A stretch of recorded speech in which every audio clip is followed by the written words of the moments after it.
Dear student, कैसे हैं आप लोग? उम्मीद करते हैं अच्छे होंगे। और आज जो है मैं आप लोगों के बीच में आया हूं, अंकित वर्मा। और आप लोग के बीच में मैं आज जो हूं टैली प्राइम के अंदर में मैं पढ़ाऊंगा आप लोग को कि how to enable GST on company level in Tally Prime. Company level पर जीएसटी कैसे ऑन करें, उस बातों को आज हम लोग इस वीडियो में सीखेंगे। ये हम लोग के वीडियो का पार्ट 1 है। आइए देखते हैं हम लोग उसके लिए क्या करना होगा। उसके पहले मैं आपको बता दूं कि अभी तक हम लोगों ने टैली के अंदर में क्या क्या पढ़ा हुआ है। एक बार थोड़ा सा मैं बातों के जरिए कुछ चीज़ों को मैं दिखा के रिवीजन करना चाहूँगा।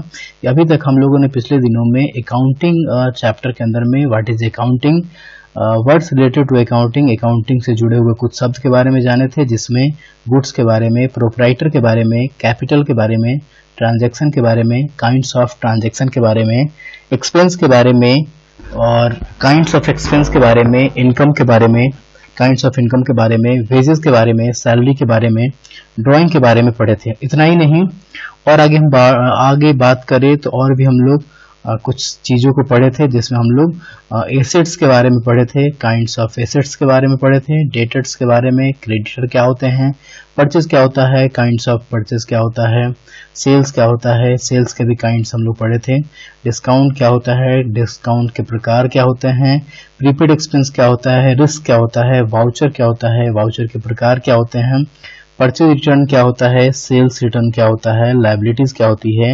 अकाउंटेंट किसको कहते हैं, प्रॉफिट क्या होता है, अकाउंट्स क्या होता है, काइंड्स ऑफ अकाउंट क्या होता है, और जनरल एंट्री पे ढेर सारे हम लोगों ने क्वेश्चन आंसर की सीरीज को पूरा किया था। इतना ही नहीं, और आगे हम बात करें तो हम लोग आगे की क्लासेस में हम लोग जो इसमें पढ़े हुए थे, टैली प्राइम जो सॉफ्टवेयर था उसके बारे में हम लोग पढ़े थे। टैली प्राइम सॉफ्टवेयर के अंदर में हम लोग what is tally prime software क्या होता है, टैली के कौन कौन से वर्जन हैं, टैली के अंदर में सबसे पहला जो काम होता है क्रिएट कंपनी कैसे करते हैं, कंपनी को अल्टर कैसे करते हैं, कंपनी को सर्ट कैसे करते हैं, कंपनी को डिलीट कैसे करते हैं, कंपनी में नए सिरे से लेजर बनाना हो तो कैसे बनाते हैं, लेजर बनाते समय किन किन बातों का ख्याल रखते हैं। इसके अलावा वाउचर एंट्री क्या होती है, वाउचर एंट्री में हम लोगों ने पढ़ा था कॉन्ट्रा वाउचर के अंदर में कैसे एंट्री होती है, पेमेंट वाउचर को एंट्री करना, रिसीट वाउचर की एंट्री करना, जनरल वाउचर की एंट्री करना, सेल्स वाउचर की एंट्री करना, परचेज वाउचर की एंट्री करना, क्रेडिट नोट वाउचर की एंट्री करना, डेबिट नोट वाउचर की एंट्री करना। ये सारा कुछ हम लोग पढ़े हुए हैं। इतना ही नहीं, हम लोग पढ़े हुए थे इसमें how to create stock group, कैसे स्टॉक ग्रुप क्रिएट करते हैं, वो हम लोग चीजें सीखे हुए थे। इसके अलावा हम लोग इसमें सीखे थे स्टॉक कैटेगरी क्या होता है, स्टॉक आइटम क्या होता है, स्टॉक यूनिट कैसे बनाते हैं, स्टॉक लोकेशन कैसे बनाते हैं। ये सारी चीजों के बारे में हम लोगों ने पढ़ा हुआ था। इतना ही नहीं, हाउ टू डिस्प्ले अल्टर और डिलीट, कैसे हम लोग करेंगे डिलीट, कैसे हम लोग करेंगे डिस्प्ले अल्टर और डिलीट, लेजर को डिस्प्ले करना, अल्टर करना, डिलीट करना कैसे करेंगे, ये चीज सीखे थे हम लोग। स्टॉक ग्रुप को अगर हम लोग को करना हो अल्टर, डिस्प्ले या डिलीट, स्टॉक कैटेगरी को, स्टॉक आइटम को या यूनिट को या लोकेशन को कैसे करेंगे, ये सारी चीजें हम लोग सीखे थे। इतना ही नहीं, मल्टीपल लेजर कैसे हम लोग बनाते हैं, मल्टीपल स्टॉक ग्रुप कैसे बनाते हैं, मल्टीपल स्टॉक कैटेगरी कैसे बनाते हैं, स्टॉक आइटम मल्टीपल कैसे बनाते हैं, स्टॉक यूनिट मल्टीपल कैसे बनाते हैं, स्टॉक लोकेशन मल्टीपल कैसे बनाते हैं। ये सारी चीजें हम लोग सीखे थे पिछले दिनों में ऑफलाइन क्लास चलने के दौरान। इतना ही नहीं, उसके बाद हम लोगों ने पढ़ा था how to display alter, delete, ledger. इसमें हम लोगों ने मल्टीपल लेजर के बारे में पढ़ा था, मल्टीपल यहाँ पे छूटा हुआ है। मल्टीपल लेजर कैसे हम लोग ढेर सारा लेजर कैसे क्रिएट करेंगे, मैं थोड़ा सा यहाँ पे एडिट कर देता हूँ। मल्टीपल लेजर हम लोग यहाँ पे कैसे बनाएंगे, कैसे डिलीट करेंगे, वो सीखे हुए थे। और इसके साथ साथ और मैं बता दूं आपको, इसके साथ ही साथ जो है मैंने हम लोग सीखे थे इसमें मल्टीपल, अगर आपको स्टॉक यूनिट बनाना होगा या मल्टीपल आपको अगर स्टॉक ग्रुप बनाना होगा, स्टॉक कैटेगरी बनाना होगा, स्टॉक आइटम बनाना होगा, लोकेशन बनाना होगा, तो कैसे बनाएंगे, ये सब चीजें सीखे थे। इतना ही नहीं, एक साथ ढेर सारी चीजों को, ढेर सारे लेजर को, ढेर सारे स्टॉक ग्रुप को, ढेर सारी कैटेगरी को, ढेर सारे स्टॉक आइटम को, यूनिट को, लोकेशन को अगर डिस्प्ले करना हो, अल्टर करना हो, डिलीट करना हो तो कैसे करेंगे, वो चीजें हम लोग पिछले दिनों में जो ऑफलाइन क्लास चला था उसमें सीखे थे। इसके साथ ही साथ आगे हम बढ़े तो और भी हम लोगों ने बहुत सारी चीजों को सीखा था। Use of cash bank book, cash bank book क्या होता है उसके बारे में, कैलकुलेटर का यूज कैसे होता है टैली के अंदर में, वो हम लोगों ने सीखा था। सिक्योरिटी कंट्रोल पासवर्ड कैसे लगाते हैं, टैली वॉल्ट पासवर्ड कैसे लगाते हैं, राउंड ऑफ का इस्तेमाल कैसे करते हैं, सेलिंग प्राइस पहले से कैसे सेट करते हैं, सेल्स वाउचर के अंदर में सेलिंग प्राइस कैसे सेट करते हैं, वो चीज पढ़े थे। और साथ ही साथ हम लोग पढ़े थे how to do discount entry on different item, अलग अलग आइटम पर डिस्काउंट की एंट्री अगर करनी हो तो कैसे करेंगे, वो चीजों हम लोगों ने पढ़ा था। इतना ही नहीं, और आगे बात करें तो मैं आपको बता दूं, इसके साथ ही साथ हम लोगों ने जो है जीएसटी के अंदर में हम लोगों ने कई सारे टॉपिक को लिया हुआ था। जीएसटी जैसा कि यहाँ पे आपको दिखाई दे रहा है जीएसटी, और यहाँ पे जीएसटी आपको सही से दिखाई नहीं दे रहा, मैं थोड़ा सा यहाँ पे एडिट कर लेता हूँ। और जीएसटी ये जो दिखाई दे रहा है आपको, इसको मैं थोड़ा सा सही कर लेता हूँ ताकि आप लोग को दिखाई दे सके। और जीएसटी के अंदर में हम लोगों ने क्या क्या पढ़ा था आइए देख लेते हैं। जीएसटी के अंदर में हम लोगों ने यहाँ पे कई सारे टॉपिक को पढ़े थे। जीएसटी के अंदर में हम लोगों ने पढ़ा था टैक्स क्या होता है, टैक्स के प्रकार क्या होते हैं। इतना ही नहीं, हम लोगों ने टैक्स के प्रकार के साथ साथ इसमें टैक्स भरने के फायदे क्या होते हैं वो जाने थे। टैक्स सिस्टम के अंदर में किस किस तरह से बदलाव हुआ उसके बारे में जाने थे। इतना ही नहीं, इसमें हम लोग जाने थे जीएसटी क्या होता है वो जाने थे हम लोग, जीएसटी क्या होता है वो जाने थे। इसके साथ ही साथ हम लोग इसमें और आगे बात करें तो जीएसटी क्या होता है वो जाने थे। साथ ही साथ उसमें हम लोग जाने थे जीएसटी के प्रकार के बारे में हम लोग जाने थे। और साथ ही साथ हम लोग जाने थे ये सारे टॉपिक हम लोग ऑफलाइन वीडियोस के अंदर में, ऑफलाइन क्लासेस के अंदर हम लोग पढ़ चुके हैं। आज मैं आप लोगों को सिखाऊंगा कि how to enable GST on company level in Tally Prime. Tally Prime के अंदर में जीएसटी हम लोग कैसे कंपनी लेवल पे ऑन करेंगे, उन चीजों को देखेंगे। उसके पहले मैंने आपको उसका परिचय मैंने बता दिया, तो आइए सबसे पहले हम करेंगे क्या। सबसे पहले जो है मैं करूंगा ये कि सबसे पहले हम लोग कंपनी ओपन करते हैं, और कंपनी में यहाँ से टैली प्राइम से जाकर के कंपनी में ओपन कर लेता हूँ। आइए देखते हैं आगे हम लोग क्या करेंगे, कैसे करेंगे। सबसे पहले हम लोग जाते हैं स्टार्ट बटन पे, उसके बाद यहाँ पे टैली प्राइम पे मैंने क्लिक किया। जैसे टैली प्राइम पे मैंने क्लिक किया तो हमारे सामने टैली प्राइम जो नया सॉफ्टवेयर आया हुआ है वो अभी आपके सामने ओपन हो रहा है। और जैसे ही ये ओपन हो जाएगा तो हम लोग सबसे पहले इसमें हम लोग कंपनी क्रिएट करेंगे।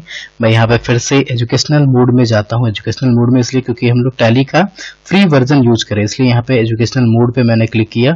और ये पहले से जो कंपनी आइडियल नाम की बनी हुई है उसका यूजर आईडी पासवर्ड मांग रहा है, तो मुझे इस पे काम नहीं करना है। मैं यहाँ से एस्केप बटन दबा के, कीबोर्ड में जो एस्केप बटन होता है सबसे ऊपर में लेफ्ट साइड में, एस्केप बटन दबा के मैं बाहर वहां से निकला।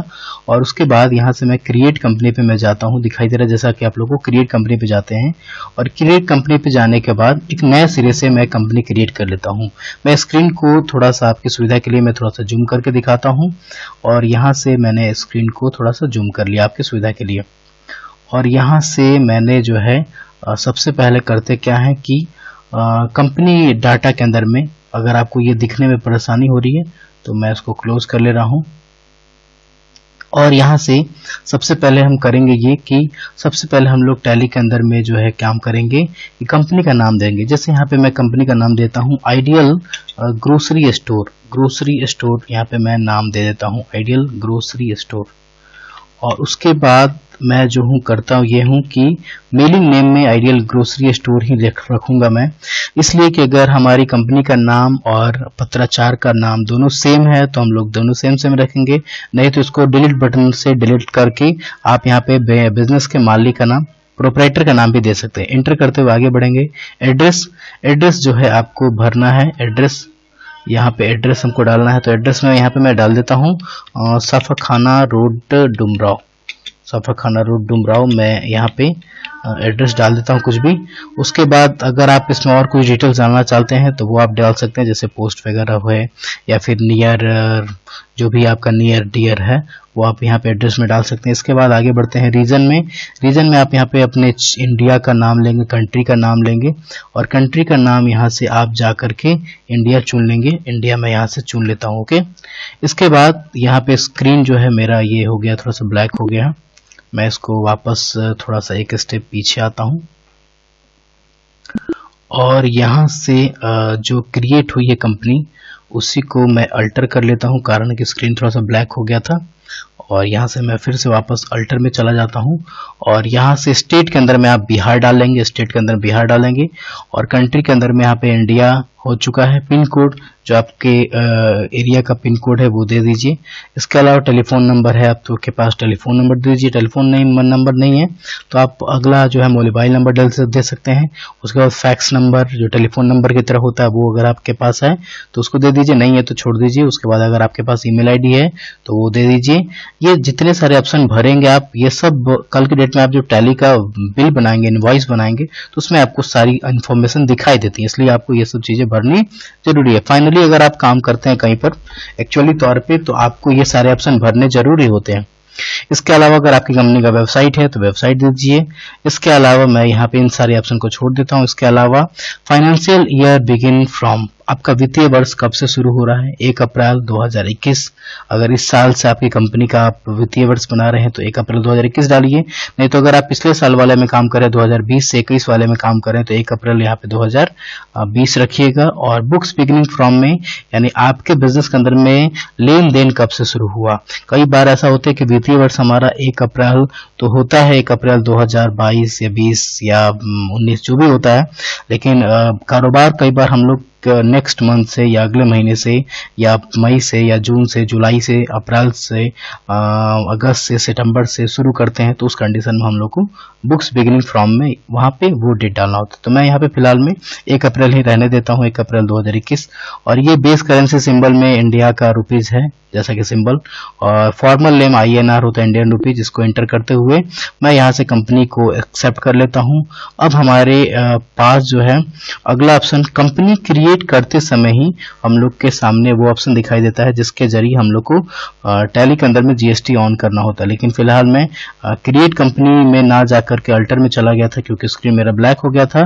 तो मैं करता हूँ यहाँ ये हूँ, यहाँ से मैं एक स्टेप बैक आ जाता हूँ और जैसा कि यहाँ पे आपको दिखाई दे रहा है अल्ट के नाम का ऑप्शन दिखाई दे रहा है, अल्ट के। तो यहाँ पे मैं अल्ट के दबाता हूँ। अल्ट के जैसे ही दबाया था मैं यहाँ पे, तो यहाँ पे हम लोग के सामने कुछ ऑप्शन आ रहे हैं। F11 नाम का फीचर आ रहा है, F11 हम बटन दबाते हैं। F11 जैसे बटन दबाएंगे तो हम लोग के सामने यहाँ पे आइडियल ग्रोसरी स्टोर के नाम से जो है वो ऑप्शन आ रहा है। तो इस ऑप्शन में हम लोग को करना क्या है, इस ऑप्शन में आपको कुछ भी छेड़छाड़ नहीं करना है। जो ऑप्शन यस रह रहा है यहाँ पे स्क्रीन पे जो दिखाई दे रहा है यस, उसको यस रखना है। जो नो दिखाई दे रहा है जो नो रखना है। और यहाँ पे आपको enable goods and service tax, जैसे कि GST का पूरा नाम है enable goods and service tax, इस ऑप्शन को यस करना है। जैसे यस करेंगे तो आपके सामने GST रजिस्ट्रेशन डिटेल्स के नाम से एक फॉर्म आएगा जिसको आपको भरना होगा। जैसा कि मैंने इसमें पिछले दिनों में भरा हुआ था इसलिए वही सेम डिटेल्स आ गया। सबसे पहले स्टेट में आप अपना बिहार चुन लेंगे। रजिस्ट्रेशन टाइप में अगर यहाँ पे 2 तरह के टाइप दिखाई दे रहे हैं, एक रेगुलर है और एक कंपोजिशन है।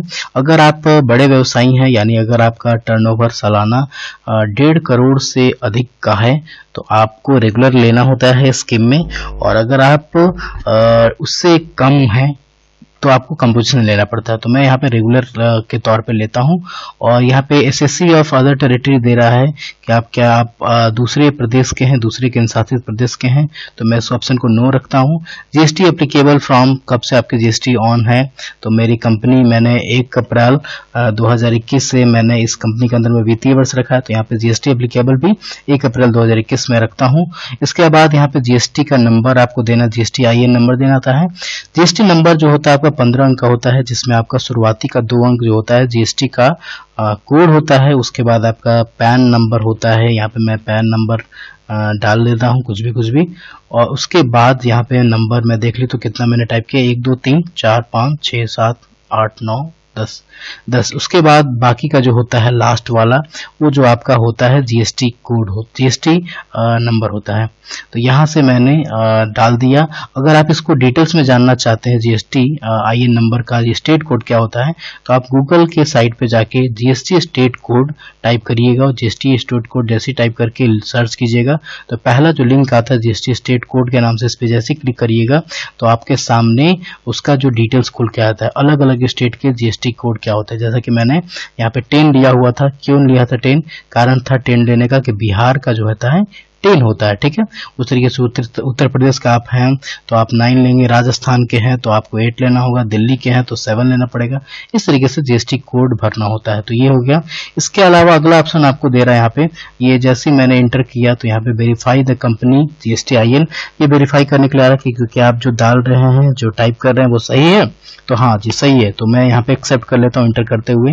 इसके अलावा पीरियोडिसिटी ऑफ जीएसटी R1, आप जीएसटी कैसे भरेंगे, जीएसटी कब रिटर्न करेंगे, फाइल रिटर्न कब करेंगे, मंथली करेंगे या क्वार्टरली करेंगे। तो अगर मैं आपको एक बात बता दूं कि अगर आप रजिस्ट्रेशन टाइप रेगुलर चुनते हैं तो आपको यहाँ पे मंथली देना पड़ता है, और अगर आप कंपोजिशन चुनेंगे तो क्वार्टरली चुनना पड़ेगा। तो यहाँ पे मैं रेगुलर दिया हूँ, इसलिए यहाँ पे जीएसटी R1 पीरियोडिसिटी में मैं यहाँ पे मंथली चुनता हूँ। इसको एंटर करते हुए आगे बढ़ेंगे।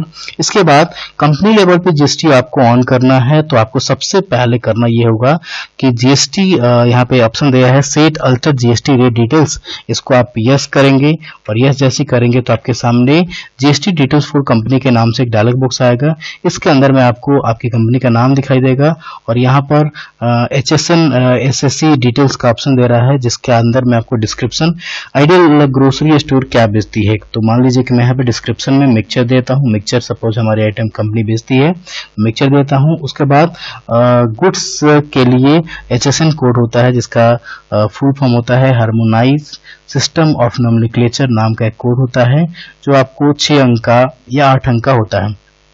तो यहाँ पे मैं हार्मोनाइज सिस्टम ऑफ नोमेनक्लेचर नाम का जो कोड है वो मैंने टाइप कर लिया, 6 अंक का दे दिया। पहले ये 6 अंक का होता था, अभी फिलहाल में नए सिरे से जो कुछ बदलाव हुए हैं उसके अंदर में आपको ये 8 अंक का भी हो रहा है। इसके बाद यहाँ पे टैक्सेबिलिटी में आपको टैक्सेबल लेना है, टैक्सेबिलिटी में आपको टैक्सेबल लेना है। और इसके बाद एक चीज और मैं यहाँ पे बता दूं, यहाँ पे आप एग्जेम्प्ट लेंगे तब जब आपके जीएसटी रेट से बाहर हो, टैक्स उस पर नहीं लगता हो उस गुड्स पे, तो आपको एग्जेम्प्ट लेना होगा। न्यू रिलेटेड जो जिस पे 0% लगते हैं और वो जिस पे 0% से अधिक लगते हैं टैक्स, वो टैक्सेबल के अंदर में आएंगे। इसके बाद यहाँ पे टैक्स टाइप में इंटीग्रेटेड टैक्स के अंदर में 12% आईजीएसटी के तौर पे जैसे मैं लेता हूं तो सेंट्रल टैक्स के तौर पे और स्टेट टैक्स के तौर पे ये 6% डिस्ट्रीब्यूट कर देगा। इंटर करते हुए इसको एक्सेप्ट करेंगे। इसके बाद इतना ऑप्शन करने के बाद अभी बाकी ऑप्शन को हम लोग रहने देंगे, क्योंकि ये ई बे बिल वाला ऑप्शन क्या होता है इसके बारे में हम लोग और ज्यादा डिटेल्स में पढ़ेंगे, ठीक है। तो फिलहाल मैं इसको यहाँ पे ये जो ऑप्शन है इसको मैंने इतना ही पे रहते हुए और इसको मैं एक्सेप्ट कर लेता हूँ और एक बार फिर से यहाँ पर भी मैं एक्सेप्ट कर लेता हूँ।